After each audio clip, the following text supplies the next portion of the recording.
咱常常讲，这强版的果子袂圆，强求的爱情是袂明理。也在今仔透早呢3点外，高雄灵雅区新公路有一间这超商呢查甫店员，和一个33岁前男朋友用这水果刀刣30外刀。虽然因两个人已经撤路，不过这个查甫人定定甲伊军装塑料。他过的时阵呢，这位小姐有摕到保护令，不过这悲剧由原来发生。在高雄市政府社会局表示，有建议查甫店员上下班的路线，还佫班表做一个调整，而且即马也会请社工继续追踪嘅关系。一个为超商互人举刀对杀，23岁姓吴的女性员工到到店门口发救命。这个是前男友的嫌犯却无要停手，热心的民众提出高度会救车阻挡，前男友才离开。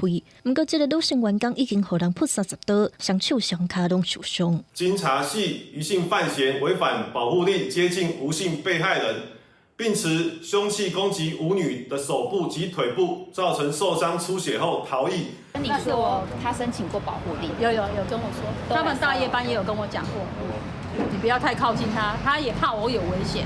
社会局表示，女性员工今年4月就甲对方分手，后来所互人警队搜了去申请保护令。社会局6月核发了后，有建议这个女性爱改变上下班的路线，或者是调班。不过家属讲，伊继续上暝班是为了要加赚一寡钱，互厝来用。问讲社会局有协助甲嫌犯开破，不过遗憾也是发生。高雄市社会局有去到看守所找他，跟他开导。